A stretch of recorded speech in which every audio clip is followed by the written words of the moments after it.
If you do not own the resource, the crisis owns you. That is the sentence most people learn too late. They think a war is mainly a foreign policy event. They think an energy shock is mainly a headline. They think inflation is mainly a number on a screen. I do not think that way. I think a crisis reveals ownership. Who owns the energy? Who owns the food chain? Who owns the housing? Who owns the transport? Who owns the financial claims? Who owns enough productive assets that when prices explode, they are not only paying the higher bill, they are also sitting on the side of the ledger where the higher price becomes income. That is the whole issue. Most people are trained to think about cost. Very few are trained to think about ownership. And when a shock like this arrives, ownership is the only thing that decides whether you are being taxed by the event or paid by it. That is the first thing I want you to understand. The source you gave me sees that clearly beneath all its anger and urgency. It argues that a war-driven energy shock works like a brutal transfer system. Oil and gas prices rise, food and fertilizer follow, interest rate expectations shift, government borrowing costs rise, and ordinary households get hit hardest because energy and food are a larger share of their spending than they are for the wealthy. It argues that governments then reach for the same blunt response they used in earlier crises: subsidies, price caps, borrowed money, and balance sheet depletion, which protects people from the most visible pain in the short run while making the state poorer and asset owners richer in the longer run. It argues that the real protection is ownership of resources, either directly through households or collectively through a wealthy state, and that when both ordinary families and governments lose ownership, crises become engines of upward transfer. That is the real skeleton here, and that is the skeleton I am keeping. But I do not want to repeat the source the way the source repeats itself. I want to compress it into one line of force, one frame, one machine, a frame strong enough that when the next energy shock hits, you do not spend your whole attention arguing over one headline, one speech, one subsidy announcement, or one dramatic move in oil futures. You ask the more important question: who owns the shock? That is the right question, because the rich do not survive crises merely by being calmer. They survive them because they are positioned on the right side of the transfer. My frame is simple. I call it the ownership shield. A shield matters because it does not stop the world from becoming violent. It changes what reaches you. The wind still blows. The prices still rise. The news still screams. The central banks still fumble around in their own contradictions. The government still panics. The difference is that with no shield, the whole force hits your body.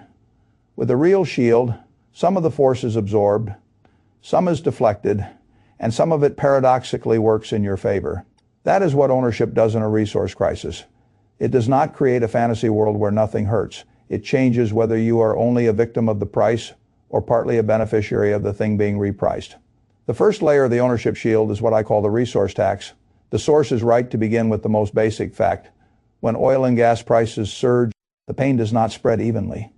Energy is not a luxury input, it is a governing input.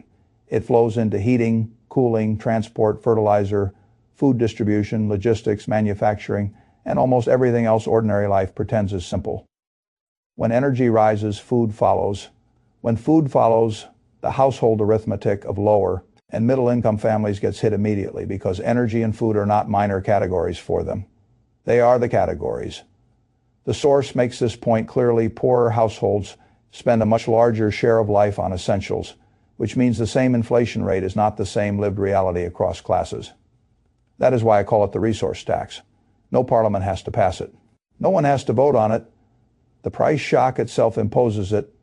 If you are already close to the edge, you do not need a formal letter from the state to tell you have been taxed. You will feel it in your weekly shop, your utility bill, your mortgage reset, your fuel tank, your decision to turn the heat on or leave it off, your decision to skip something else because food got dearer again. That is the point people who are comfortable keep missing. An energy shock is not just inflation. It is a class-sorted tax. The richer you are, the easier it is to absorb. The poorer you are, the more it rearranges daily life. This is why the source keeps returning to food and heating, not because that is rhetorically convenient, because that is where the shock enters the body. A lot of macro commentary becomes bloodless because it lives too long in charts. I have no patience for that when the relevant question is who gets colder, who eats worse, and who starts financing daily life with future pain. The second layer of the ownership shield is what I call the subsidy trap. This is where governments nearly always reach first because they are desperate to suppress visible pain. The source says political systems will be pressured to cap energy prices, subsidize bills, or cut energy taxes. Of course they will. That is what governments do when a crisis becomes visible enough that ordinary people can no longer carry the immediate burden quietly. They do not begin by redesigning ownership. They begin by trying to hold the symptom down. In the short run, that can look humane. In the medium run, it often becomes a transfer machine. The state borrows or creates money. The consumer sees a lower bill than the raw market price would otherwise imply. But the underlying higher price is still being paid somewhere, and much of that payment still flows to the owner of the energy, the owner of the infrastructure, the holder of the assets. The source is exactly right that this repeats the same broad error seen in prior crises. The visible wound is covered over, but the balance sheet of the state worsens, and the ownership side grows richer. That is why I call it the subsidy trap, because it feels like protection while often deepening the underlying problem. I want to be careful here. I am not saying governments should do nothing while families get hit. That would be barbaric. I am saying that if your main method of protection is to socialize the loss while keeping the ownership structure intact, then you are not solving the crisis. You are financing it publicly. And eventually, a publicly financed crisis becomes a public weakness. This is the part almost nobody says cleanly enough. A cap is not free. A subsidy is not free. A tax cut on energy in a supply shock is not free. It all lands somewhere. The state takes the hit. The public balance sheet weakens. And if the state is already heavily indebted, then the next crisis arrives to find the rescuer already poor. That is a terrible pattern. The source is particularly strong when it points out that blanket protection also ignores the reality of scarce resources. If there is less effective oil and gas available because the route is disrupted, somebody must consume less. A policy that simply tries to keep the price low for everyone without regard to waste can end up shielding the rich consumer of unnecessary energy and still leaving the poor to cut back in practice. A sensible country would ask which uses are essential, which are wasteful, and where the burden should really land. The source gives the example of curbing wasteful use like private jets before crushing ordinary households. That is not extremism. That is simple resource seriousness. This is one of the deepest errors in modern economics. People think the only problem is money. Often the deeper problem is the distribution of real resources. Money is only the claim ticket. If the resource is scarcer, then who gets the claim matters more than ever. The third layer of the ownership shield is what I call the hollow state. This is what turns one crisis from painful into historic. The source says the UK and other Western governments have repeatedly dealt with crises by reducing public wealth, borrowing more, and allowing inequality to widen. That is the key structural point. If a state used to own housing, energy systems, transport, or other basic assets, it had some capacity to protect citizens directly. If it sells those assets, privatizes that ownership, or simply lets its own balance sheet deteriorate over decades, it loses that capacity. Then when the next shock comes, the government can still make speeches, but it has fewer real levers. It has less wealth. It has more debt. It is trying to protect the public from a position of weakness. That is why I call it the hollow state. From the outside, the institutions still exist. The buildings still stand. The ministries still issue statements. The agencies still hold press conferences, but the asset base behind the promise has thinned out. This matters enormously. People talk about government as though it were simply a rule-making machine. It is not at moments of crisis. Government is also a balance sheet, and balance sheets determine what is possible. The source is right to connect rising government borrowing costs to the practical limits of crisis response. If the state is already carrying heavy debt, if interest costs are already high, and if markets are already punishing additional borrowing, then every new subsidy or rescue becomes more constrained, more politically fragile, and more expensive. That means the old assumption the government will step in becomes much less reliable. Not because the need vanished, because the state has been hollowed. This is the part people only recognize when it is too late. They think a country is powerful because its speeches are loud. I think a country is powerful if it still owns enough of its own life to act when the shock comes. If it does not, then the crisis response becomes a thin performance on top of a weakening foundation. That is where the public begins to feel something deeper than inflation. It begins to feel abandonment. The fourth layer of the ownership shield is what I call the asset umbrella. This is where the source becomes very blunt and very useful. It says that when the energy shock hit, the reason the speaker made a great deal of money was not because he predicted the war perfectly or because he is some genius oil trader. It was because he was already rich and, like many rich people, already owned a broad spread of assets, including commodities and commodity-linked claims. That is an ugly truth to hear if you do not yet own much, but it is still a truth. The wealthy often survive a price shock not by reacting faster after it happens, but because they came into the event already owning a diversified umbrella of claims on the productive world. If one thing rises, another falls, they rebalance. If oil spikes, the oil exposure helps. If some other asset drops, they have liquidity and optionality. The system does not just hit them, parts of it pay them. That is why I call it the asset umbrella. It does not stop the storm. It changes whether you are drenched by it. A lot of people hear this and immediately want to jump to the wrong conclusion. So I should go borrow money and buy oil now. No, the source itself warns against exactly that reaction. If you are not already rich, if you would need to lever up, if you would be making a concentrated bet on a war you do not understand, that is not protection, that is gambling. The point is not that every crisis should make you chase the resource after the shock. The point is that the truly protected class entered the crisis already owning enough of the resource base, directly or indirectly, that the price move improves their position instead of only worsening it. This is a very important distinction. Protection is built before the shock. Speculation is improvised after the shock. The public keeps mixing those two ideas up. A broad diversified owner is not making one desperate wager. He is living inside a structure. He owns housing, he owns businesses, he owns claims on commodity, producing systems, he owns equities, he owns perhaps some direct exposure to resource-linked assets. He owns enough of life's machinery that when one piece of the cost structure goes wild, he is not only the customer on the receiving end. That is what the source means. And it is right. You protect yourself from resource shocks by increasing your share of ownership of the real world, not by becoming a small panicked speculator every time the news gets louder. The fifth layer of the ownership shield is what I call the wealth distribution truth. This is, to me, the real heart of the whole document. The source says wealth distribution is not some abstract ideological slogan. It is about who owns housing, who owns energy, who owns food, who owns the infrastructure of daily life. That is one of the clearest and most important sentences in the entire piece. Because once you understand that, a great many political arguments become simpler. If ordinary families own very little housing, then rising rents are not merely market outcomes. They are transfers from non-owners to owners.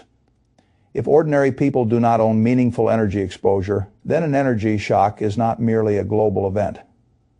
It is a transfer from users to owners. If the state no longer owns enough strategic assets, then public protection from crisis weakens, and private ownership becomes even more decisive. That is why I call it the wealth distribution truth, because it forces the conversation out of comforting abstraction. People say inequality, fine. What does that mean in practice? It means ownership moved, it means assets moved, it means claim rights over shelter, energy, land, companies, and future income moved upward and concentrated. That is not a moral feeling. That is a balance sheet fact. The source says the working class once owned more, governments once owned more, and now both have been squeezed while the rich have accumulated more and more of the asset base. You can argue about the exact historical texture if you like, but the structural point is powerful. A population without ownership is a population without insulation. A state without wealth is a state without capacity. Then every crisis becomes a lesson in dependence. This is what I want people to really hear. Poverty in a resource crisis is not just low income, it is low ownership. Fragility is not just having a smaller paycheck, it is standing in front of the price move with no shield. That is why I distrust any financial conversation that focuses only on wages and not on assets. Wages matter, but if the wage earner owns none of the machine that prices his life, he remains exposed in a way the owner does not. The sixth layer of the ownership shield is what I call the no late heroics rule. This is where sober thinking has to re-enter the room. A lot of people listen to a thesis like this and start hunting for the emergency trade that fixes everything. That is a dangerous instinct. The source wisely refuses to give you that fantasy. It does not say to run out right now, lever up, and buy oil. It explicitly says the war is volatile and unpredictable, that the oil price could rise or fall, and that if you are not already protected, the solution is not a desperate, concentrated bet. The real solution is to improve your overall share of ownership of resources over time and to stop living asset light in a world where shocks keep repricing the real things that everyone must use. That is why I call it the no late heroics rule. Because when the crisis is already underway, the most seductive move is often the stupidest one. You want to feel less helpless. You want to buy something dramatic. You want an instrument that turns fear into action. But action is not the same as protection. Real protection was built in advance. So what does a sane person do now? Not heroic speculation. He does three quieter things. He reduces fragility. He widens ownership. He refuses to let panic recruit him into foolishness. The source says the general answer is to own more of everything rather than making one narrow bet. That is exactly right. In a rich life, oil going up and stocks going down is not a pure disaster. It is a portfolio event. You can rebalance, you can rotate, you can use the move in a poor life. Oil going up is just a more expensive week. That is the difference you are trying to change over time. This is why I would say the immediate protection plan is not cinematic. Know your exposure, reduce the debts that will make rising living costs more lethal. Increase liquidity, do not finance essentials with destructive rates. If you can help it, continue building broad ownership of productive assets instead of trying to hit the jackpot with one perfect war trade. That is slower than people want. It is also much more likely to save them. The seventh layer of the ownership shield is what I call the public balance sheet question.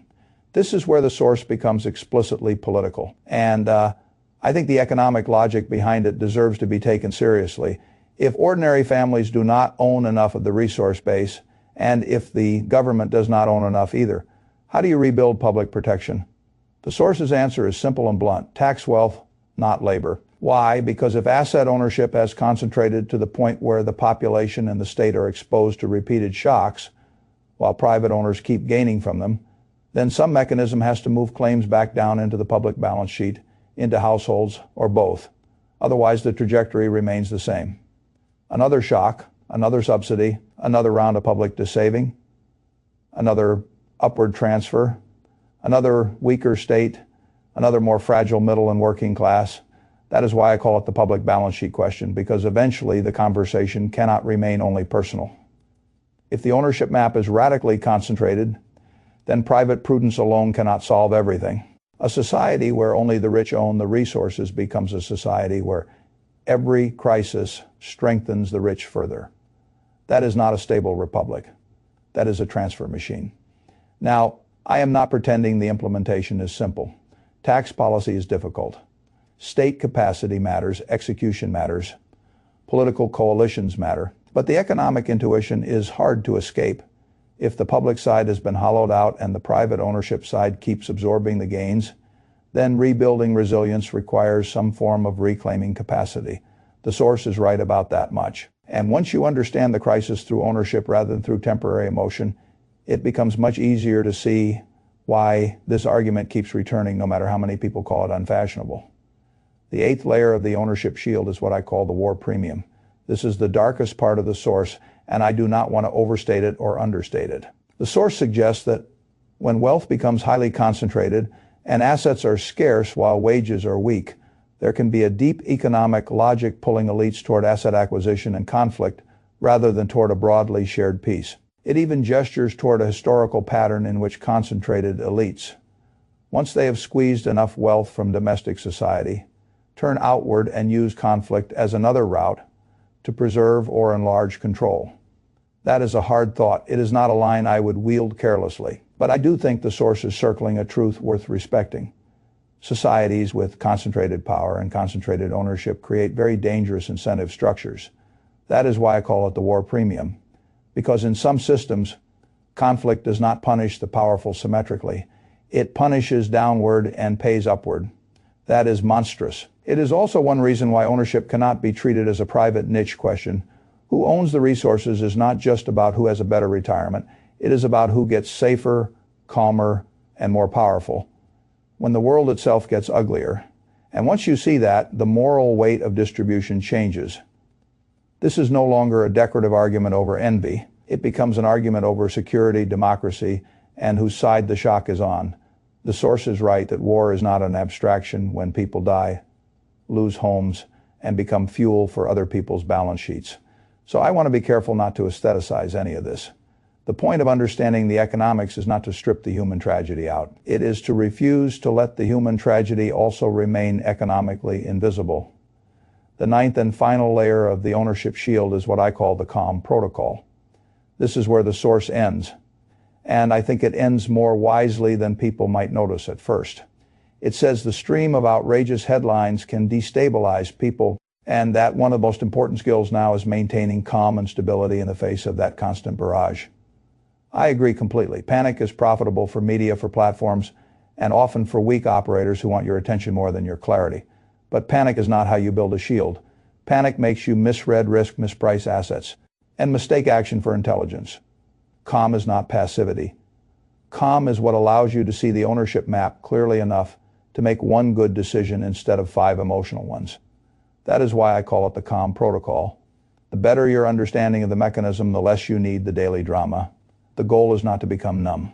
It is to become legible to yourself, know what you own, know what you owe, know your real monthly fragility, know what part of your life is exposed to energy and food shocks, know what part of your assets benefits from inflation, from commodities, from productive businesses, from housing, from global repricing. Know what part of your life is still standing there with no shield at all. Then act from that knowledge, not from the latest tweet, not from the loudest panel, not from the fantasy that one perfect trade will turn a fragile structure into a strong one overnight. This is why the source's hopeful ending actually belongs in the argument. If people are going to build something better, they have to stay steady enough to keep working the problem. Not just today, repeatedly. That is true in politics. It is true in wealth building. It is true in crisis response. A frantic population is easy to manipulate and slow to organize. A calm population is harder to rob in silence. Now let me condense all of this into the operating system I would actually want in a world like this. First, stop confusing low prices with safety and high wages with protection. The real question is ownership. Second, understand that energy and food shocks are class-weighted taxes. If those categories are a larger share of your life, your urgency should be higher. Third, do not let governments telling you they will shield households trick you into forgetting who still receives the actual money when the price is subsidized. Follow the transfer all the way to the owner. Fourth, widen your own asset base over time. Broadly, soberly. Without leverage, driven heroics, you do not need to own only oil. You need to own enough of the productive world that you are not only the customer anymore. Fifth, reduce fragility. That means liquidity, less destructive debt, and less dependence on one thin line of income. Sixth, think politically as well as privately. A society where neither ordinary families nor the public sector owns much of the resource base is a society structurally exposed to repeated crisis transfers. Seventh, stay calm enough to think. Without calm, you will keep reacting to the noise and missing the structure. That is the whole logic. Not one magic stock. Not one dramatic hedge. Not one speech from a central banker.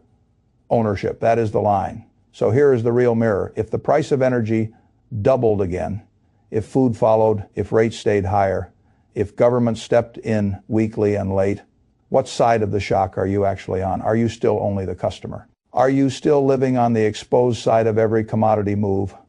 Are you still hoping the government can protect you when its own balance sheet is already thinner than the speeches suggest? Are you tempted to make a desperate narrow bet instead of building broad protection? Or are you finally asking the adult question, what do I own that stands between me and the shock? That is the divide, not between optimists and pessimists, not between left and right, between people with an ownership shield and people standing in the open. And if I were writing a contract with my future self tonight, it would say this: I will stop treating crises as pure headlines. I will trace them to ownership, I will remember that rising prices are transfers before they are just statistics. I will not confuse subsidy politics with real protection. I will widen my ownership of the productive world without borrowing myself into danger. I will respect the role of public wealth as well as private wealth. I will reduce fragility before I chase drama. I will stay calm enough to see what is really moving, because that is how you protect yourself from an energy shock. Not by getting lucky once, by owning enough of the world that when the price of life rises, you are not only the one paying it. Build the shield. That is how you survive the shock with your balance sheet, your judgment and your dignity still intact.